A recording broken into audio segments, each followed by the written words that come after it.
Bom dia! Sejam todos bem-vindos para mais uma aula de matemática. Meu nome é Jonas, vou ser o professor de vocês hoje. E começando aqui um pouquinho diferente, né? Nós vamos começar aí uma atividade um pouco diferente. Mas para acompanhar vocês, o que vocês estão dizendo no chat, sempre aqui no Centro de Mídias nas aulas de matemática, a professora Alessandra. Olá, alunos, bem-vindos a mais uma aula. E como o Jonas disse, Jonas, já tem aqui bom dia, a professora Lúcia Ellen com galerinha de Guarulhos presente. É isso aí, gente, bom dia. Eu espero que vocês aproveitem a aula, como o Jonas disse, estamos um pouquinho diferentes aqui, peronomútil, mas tem uma... Olha lá, ó, tá vendo? Quando vocês já viram essas duas pessoas sentadinhas desse jeito? Parece que a gente está na sala de casa, né? Não é? Pois é, na sala de casa. Só que trabalhando na sala de casa, tipo, seria isso, mas vamos pular essa parte. Mas eu vou estar acompanhando as falas de vocês aqui no chat, certo? Isso aí. Então, como vocês estão vendo, né? Parece que a gente está em casa. E essa vai ser, então, o começo da aula, né? Nós vamos apresentar para você, digamos aí, uma disputa, uma gamificação, né, Ale? Um jogo um pouquinho diferenciado. Então, a gente chama esse jogo, né, tá nomeando ele como Matemática em Casa. Por isso, né, esse formato aqui hoje um pouco diferente, né, Ale? Essa é a ideia, até porque, assim, a gente também não pode sair para poder fazer nada, né?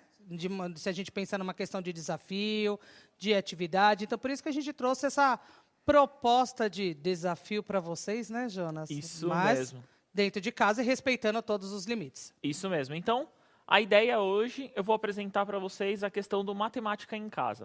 O que é esse Matemática em Casa? É uma gamificação um pouquinho diferente. Vai aparecer na telinha para vocês aí, então, o que é? Não é obrigatório, tal, e etc. A gente vai explicar isso ao longo dessa apresentação. Então, Matemática em Casa, o que é? Então, é uma missão, né, um objetivo aí, né, onde os estudantes deverão encontrar dentro de casa elementos ou situações que relacionem a habilidade da semana. Então, nós vamos apresentar uma habilidade na semana e aí vocês vão ter que encontrar isso dentro de casa. Vamos explicar um pouquinho ao longo da aula sobre isso. Então, é uma atividade opcional, não é obrigatória, onde o estudante, juntamente com seu professor, sua professora, né, irão se inscrever. Tá aí o site, mas tem o QR Code, tá? Então, qualquer um dos dois que vocês acessarem, qualquer acesso de vocês aí se torna mais fácil. Então, as imagens que vocês devem produzir, né, tem que ser postadas no Instagram, marcando a página que foi construída, né, Ale? Que é o CMSP_matemática, com as hashtags, né, eu no CMSP e CMSP. Então, qual que é a ideia, né? Qual que é o objetivo? Nós vamos apresentar a habilidade para eles, dessa habilidade, né? E a partir dessa habilidade, eles vão ter que encontrar dentro de casa situações ou elementos, né, Ale, que pareça muito, né, com a determinada habilidade. Sim, e como que você vai comentar também, em algumas situações até construir dentro de casa alguma atividade relacionada nisso. Mas nós vamos indicar quais são os desafios, tá? Então, quem for participar aí junto com seus professores, não se preocupe, porque nós vamos fazer esse direcionamento de qual será ou os, dependendo da situação, desafios da semana. Isso aí. E como que vai funcionar, né? Pode pôr na tela, diretor, que é o seguinte. Então, como que vai ser? Como que vai funcionar esse desafio? Então, os estudantes, juntamente com os professores, deverão formar equipes para realizar as missões destinadas durante as aulas, né? Durante, no caso aqui, as aulas de matemática. Então, eles devem divulgar essa foto no Instagram. Como que será aí? Então, as missões serão relacionadas à habilidade. Nós vamos fazer isso durante 3 semanas a partir de hoje, né? Então, serão 3 habilidades nesse período, né?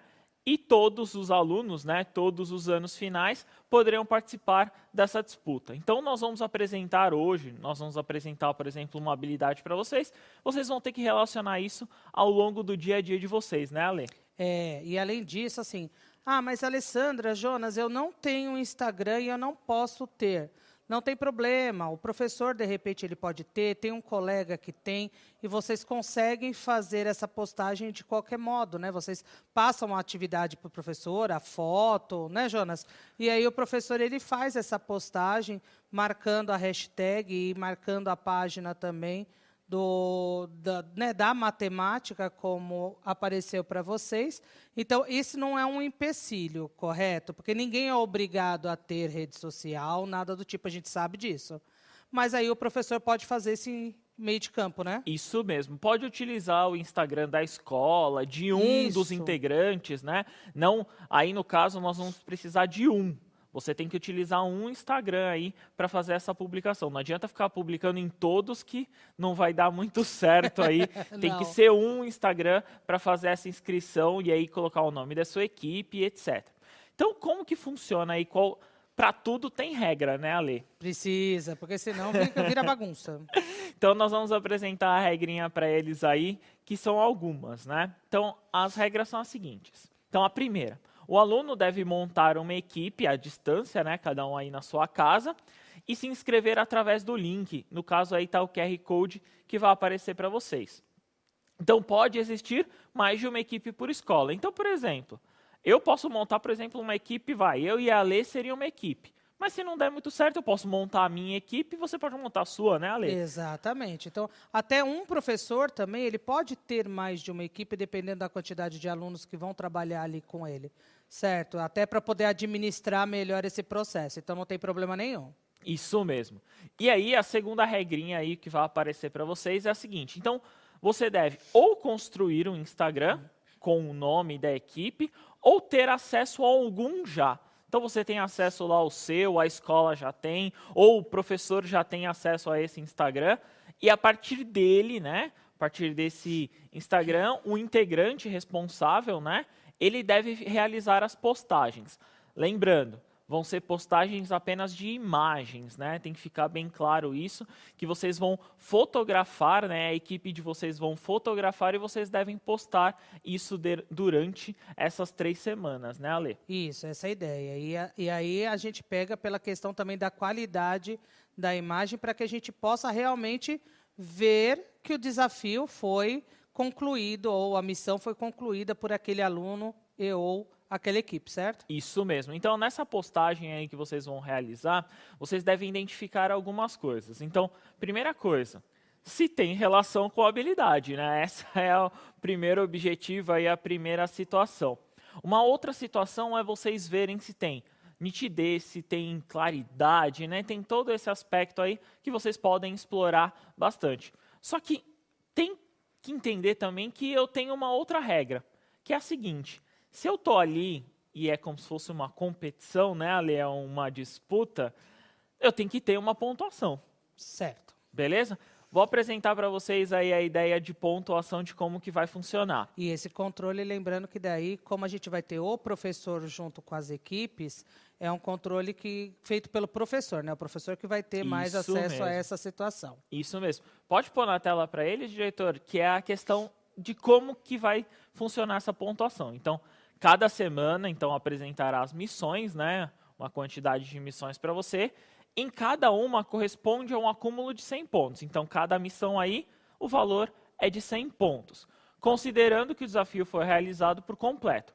Como que vocês vão dividir esses 100 pontos aí, né? Então, o professor deverá identificar os seguintes níveis para pontuação. Então, 100 pontos corresponde a 100% dos alunos com o post da missão. Então, por exemplo, na equipe tem eu e a Alessandra. Nós temos que ter 2 posts, né, Ale? Exatamente, que é um de cada um. Então, eu tenho que fazer a minha parte da missão, ele tem que fazer a parte dele da missão. Isso, então cada aluno tem que pelo menos ter um post aí durante essa missão. Então, para completar aí os 100 pontos e os 100%. Caso isso não ocorra, pode colocar na tela para eles, diretor, que aí vai acontecer então essa divisão. Então, se entre 100% e 80% dos alunos vai ser uma pontuação de 80 pontos. Então, se no caso tiver essa pontuação, um ou outro aluno deixou de fazer essa postagem, entre 100 e 80% aí dos alunos seria 80 pontos. E aí, diminuindo entre 80 e 50% dos alunos realizando essa postagem, seria 50 pontos. E quem tiver menos que 50%, ou seja, menos da metade aí dos alunos entregue, a pontuação é de 30 pontos para aquela determinada equipe, Ale. Sim, e aí é aquela história, né? Mas, eu não consigo fazer meu post. Professora, posta para mim? né? Jonas, posta para mim, né? O coleguinha, posta para mim. Não tem problema em relação a isso, certo? Isso mesmo, isso mesmo. E como no contexto aí, né, é apenas um Instagram que vai fazer a postagem, então ele que tem que administrar tudo, receber todas as imagens dos demais e conseguir fazer esse post, né, Ale? Exatamente. E lembrando que isso também não é uma coisa até o final do ano, é uma atividade aí para umas 3 semanas, certo? Isso mesmo. Então, aí continuando essa ideia aí na terceira regrinha, coloca para eles, por favor, na tela, diretor. Nessa terceira regra aí, continuando, nós vamos ter o seguinte. Então, cada estudante, né, no contexto, deverá identificar ou construir dentro de casa, né, pode acontecer, de tentar fazer uma atividade ou alguma situação relacionada a essa habilidade. Fotografar essa situação e postar no Instagram. Então, por exemplo, hoje nós vamos dar algumas ideias de como que vai ser a aula e aí vocês vão ter mais ou menos um norte de como que vai funcionar. Realizando o post. Então, a pessoa que for fazer esse post, professor, aluno, postagem, né? um representante da escola, quem for fazer essa postagem tem que fazer o seguinte, tem que marcar o Instagram da competição, né, o CMSP_matemática, e aí na descrição tem que ter o quê?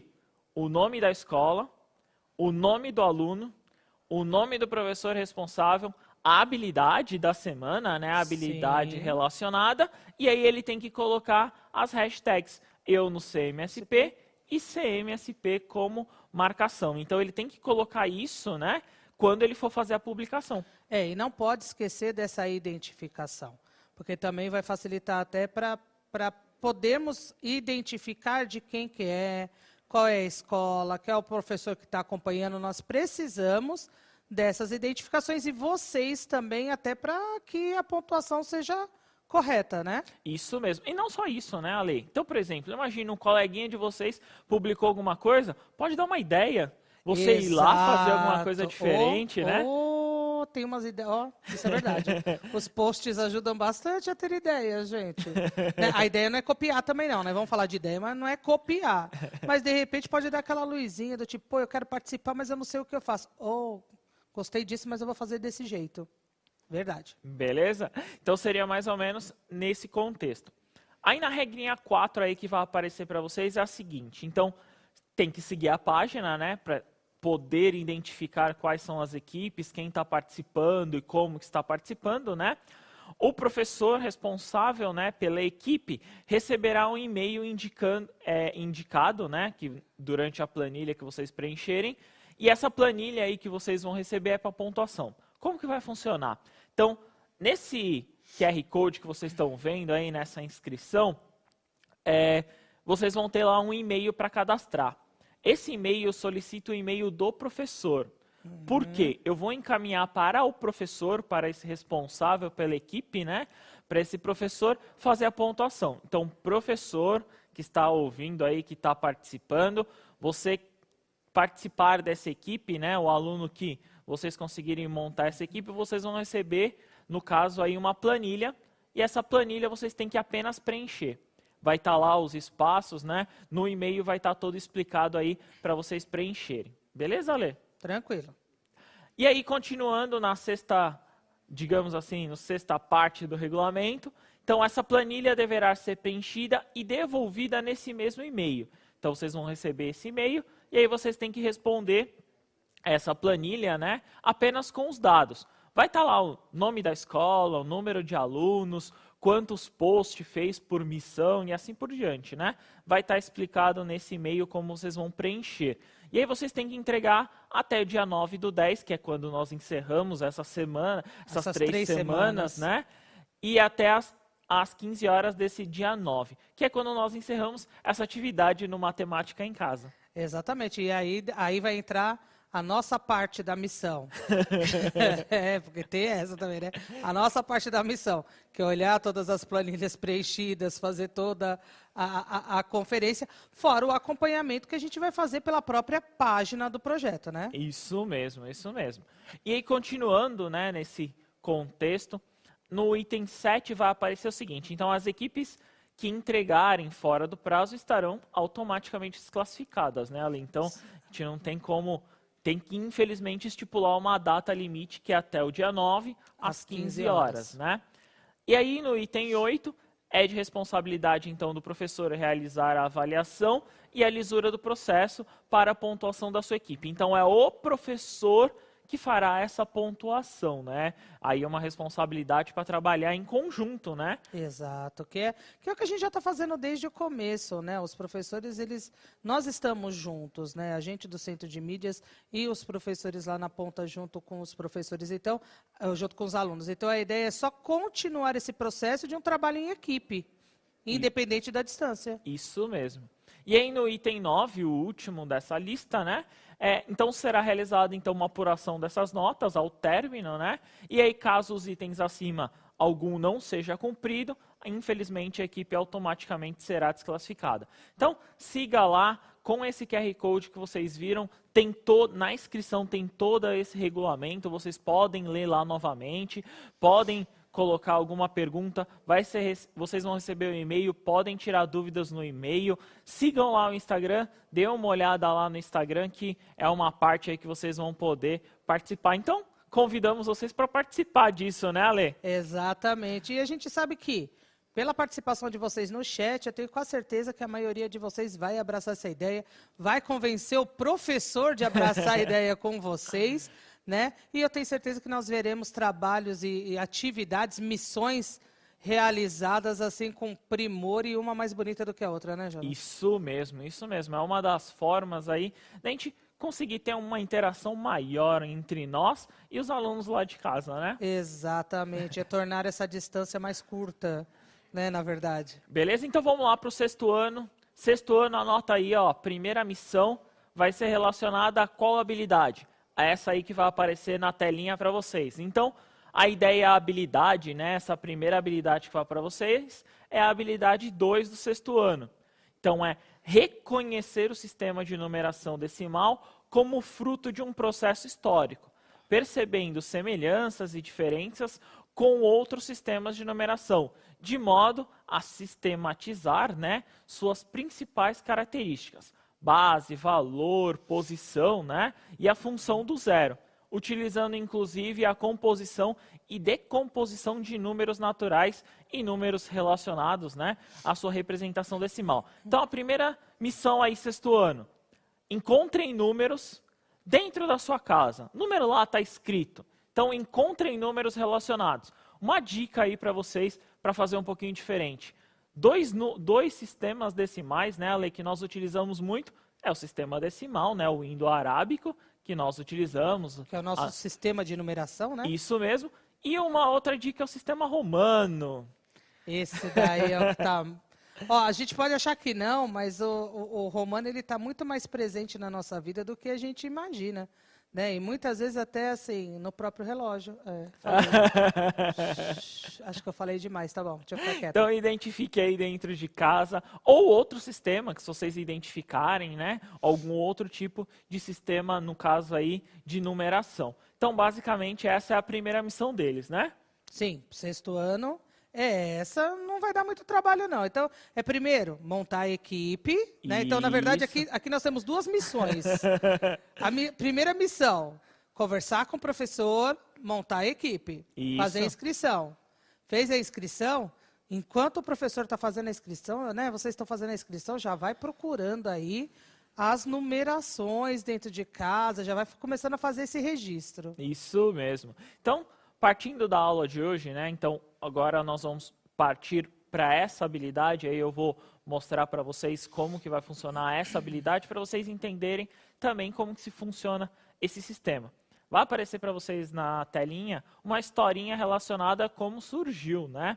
Então, é muito pouco, né, provável que um professor de matemática nunca tenha ouvido falar da seguinte pergunta: professor, quem criou os números? Ou quem criou a matemática? Eu acho que muito mais quem criou a matemática do que quem criou os números. Tipo, pelo menos o que eu mais ouvi foi: professora, quem foi que criou... Não, na verdade a frase é: professora, quem criou isso? Como pode? Quem inventou? Quem foi que inventou isso? Então, essa é uma das perguntas acredito que os professores mais tenham escutado aí, né? Então, a resposta é que a matemática, o surgimento dos números, foi uma necessidade. Então, basicamente, tudo que se inventa é por necessidade, né? Então, foi uma necessidade ali do ser humano no decorrer do tempo. Num primeiro momento, os primeiros sinais do surgimento dos números vieram associados aos animais. E no caso aí, né, a objetos, certas quantidades, para não, no caso aí, mas não parar um pouco. Qual que seria a ideia? Eu tenho até uma historinha que tinha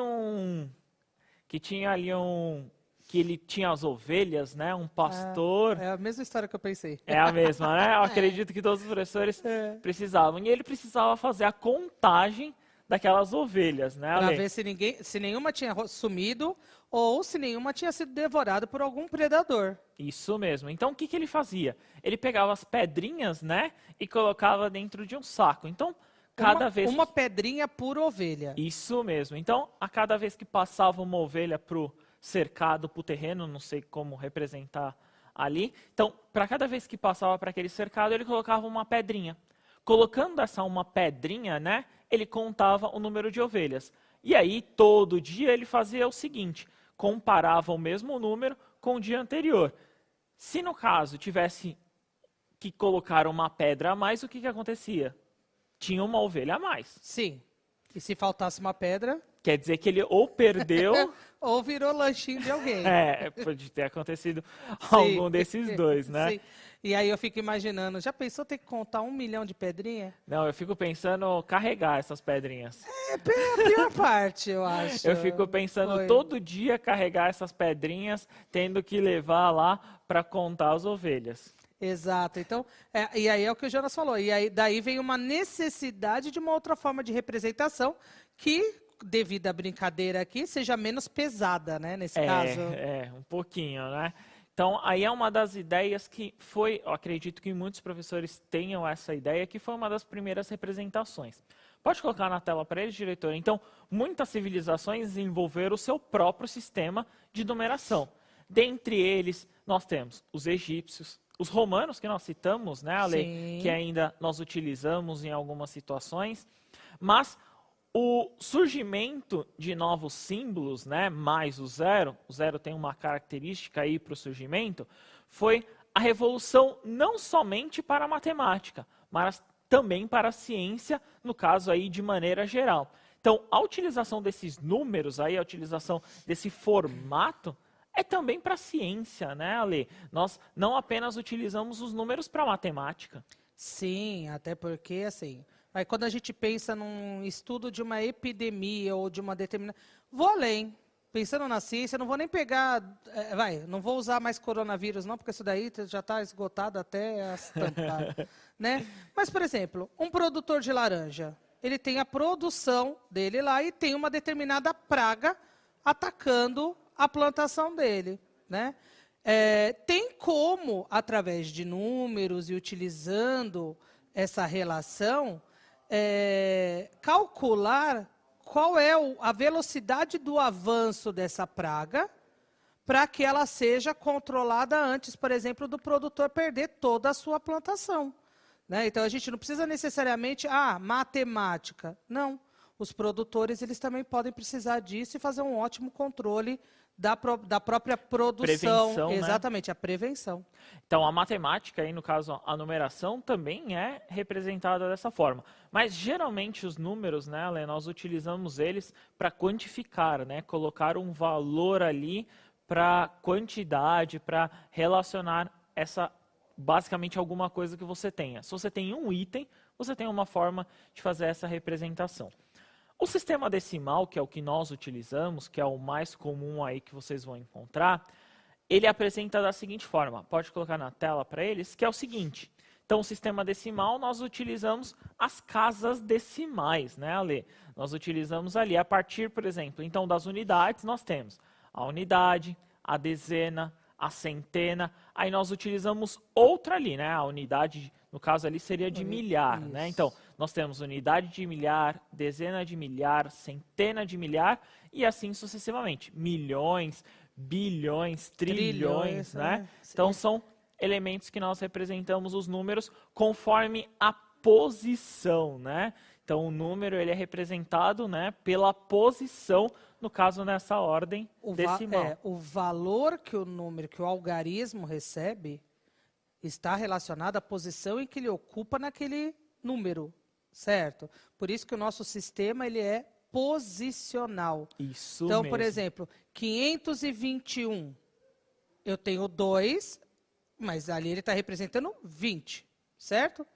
Se eu tiver 502, eu vou ter o 2 também, só que agora são apenas 2 unidades e não 2 dezenas. Então, a posição do algarismo no número faz diferença. E isso, por exemplo, ali na tela que eles estão vendo, por exemplo, o número 7, ele é uma dezena de milhar. 70 mil. Isso mesmo. Então, eu não poderia colocar ele em outro valor para poder representar esses 70 mil, né, Ale? Sim, não poderia estar em outra posição, porque daí o valor dele mudaria. Isso mesmo. Então, pode pôr na tela para eles, por favor, de novo? Então, vamos ler o número acima. Então, ele é 400 milhões, né? 4 centenas de milhões, 6 dezenas de milhões, 2 unidades de milhões. Então, são os primeiros 3 ali que nós podemos identificar. 5 centenas de milhar, 7 dezenas de milhar e, no caso ali, 0 unidades de milhar. 9 centenas de unidades, 3 dezenas de unidades e 8 unidades. Basicamente, 462 milhões, 570 milhões... Mil, desculpa, e 938 unidades ali no contexto desse número. Então, 462 milhões, 570 mil, 938. Na verdade, ali a ideia qual que era? Não, pode deixar, diretor, pode deixar. Ali qual que é a ideia? Onde está em verde é o valor em si, né? O número em si. 462 milhões, 570 mil, 938 unidades. O que está em cima é a representação, né? Seria uma explicação do que aquele 400, ali, aquele 4 que está nas centenas de milhões, ele representa. Então, são 4 centenas, então não é só 400 milhões, ele está representando 4 centenas de milhões. O 7 dezenas de milhares, mas a gente sabe que é 70 mil. Sim. Mas a gente precisa saber fazer também essa relação entre a posição do algarismo e o que aquele algarismo está representando. Isso mesmo. Então, a posição nesse caso aí é muito importante, principalmente para você conseguir classificar em qual unidade ou qual relação ele se encontra, né, Ale? Exatamente. Tem que tomar muito esse cuidado. Então, acho que falamos muito aqui, apresentamos. Vamos tentar uma atividade aí. Nessa atividade, vocês vão verificar o seguinte. Pode pôr na tela para eles.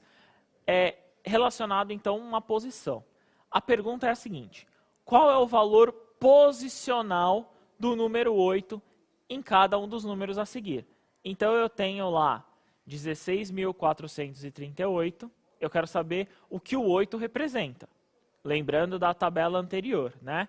O 158.327, eu quero saber o 8, qual posição ele representa. E por último, 890.765, qual que é a posição que ele representa. Primeira atividade, um pouquinho mais fácil aí, mas 3 minutinhos para vocês, a gente já retorna com a resposta. Bom trabalho.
Olha, Jonas, várias respostas aqui.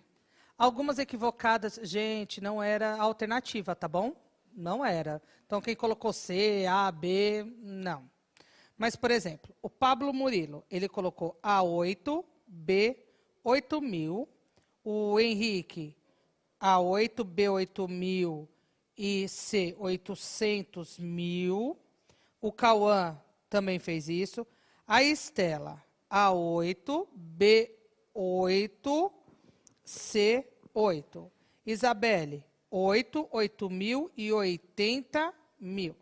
Beatriz, unidade, unidade de milhar, centena de milhar.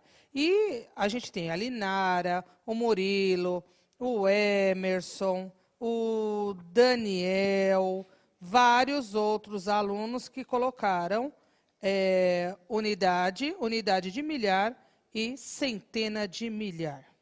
Beleza. Então, para essa atividade aí, no caso aí, vocês tinham que identificar pela posição deles.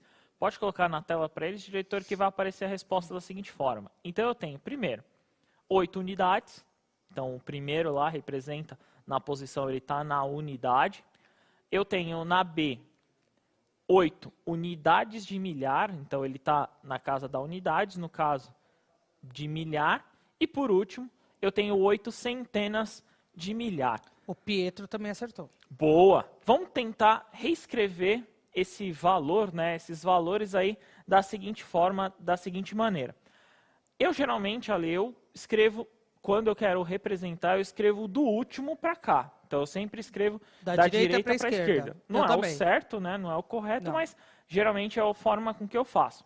Então, a última, no caso, o valor, né, é 8, 3, 4, 6, 1. Beleza. Então, eu consegui escrever o 16.438. Eu quero o número 8, né? Então, o 8 ele está na casa das unidades. Beleza? Então são 8 unidades. Só 8 unidades. No B, então, de novo, ali na representação do inverso, eu tenho 7, 2, 3, 8, 5, 1. Beleza. Então, eu tenho esse valor aí. O que eu tenho que encontrar? O valor 8. O 8 está na unidade. Mas é na unidade de milhar. Né? Então, ele está na unidade de milhar ali. Então, o 158.327, ele está na unidade de milhar ali, onde eu gostaria de localizar. E, por último, ali no caso C, vamos reescrever. Pode falar. 5, 6, 7, 0, 9, 8. Beleza. Então, eu quero saber o número 8.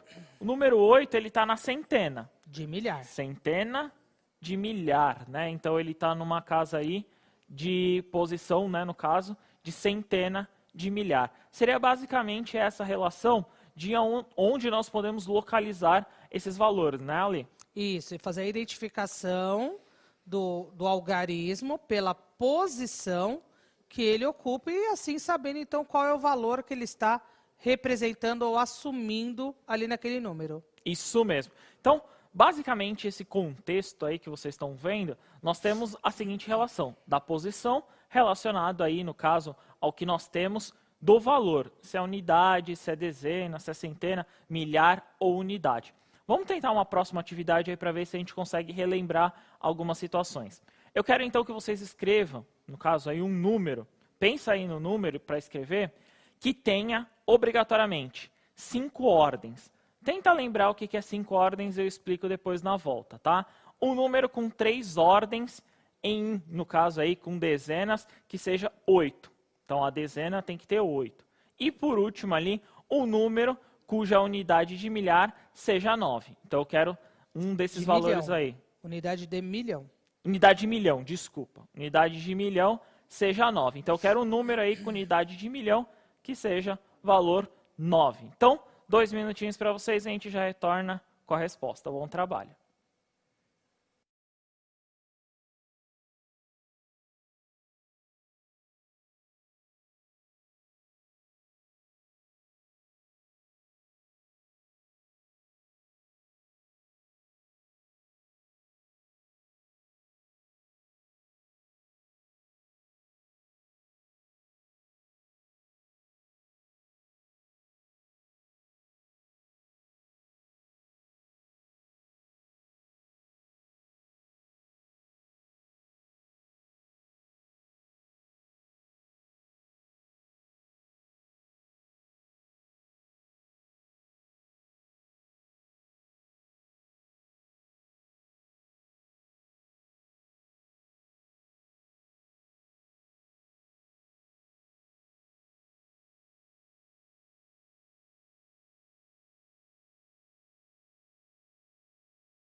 Nós temos algumas respostas, tá?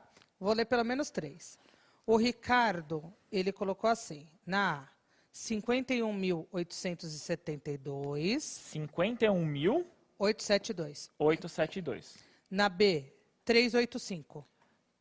Só aqui, né? Só. 385. Ok. E 9 milhões. 9 milhões? É, unidade. Isso. 9 milhões. 211 mil. 640. Ah, é 211 mil, não é 9 milhões direto? Não, né, gato? Ah, achei que era, velho. Desculpa aí. É o velho. Vamos lá, Tá vamos ficando lá. velho, 9 né? milhões. 211.640. Nossa, você chutou também. 340? Não é? Ah, 640, mas isso. E aí tem, só vou falar mais 2. tá. Franklin, 25.321, 385, 9.527.233. E a Elaine, 12.385 e 9.476.043. Boa, isso aí. Vai aparecer para vocês a resposta na tela. Na telinha, a resposta a uma das situações é a seguinte, ó. Então, eu tenho 23.573 como 5 ordens, 486 aí como a representação de 3 ordens, né, com o número 8, e 9 milhões e qualquer outra coisa depois. O que é a ordem, né? A ordem é essa quantidade aqui, né, ó. A quantidade de dezena, centena e unidade. Que é a posição. Então, é essa posição. Então, se eu tinha que ter 5, eu tinha que vir no mínimo, né? Tinha que ter vindo até aqui, ó, a dezena de milhar, era onde eu representava. E os outros 2 valores, né, no caso, milhão, acredito que a maioria conseguiu identificar aí na unidade, né, Ale? Eu acho que agora o Riquelme entendeu por que o dele estava errado, que não são 900 milhões, e sim só 9 milhões. Isso, 9 milhões na unidade, beleza? Pode pôr na tela para eles, diretor, a avaliação. Obrigado, agradeço muito a presença de todos. Obrigado, Ale. Valeu, gente. Até a próxima.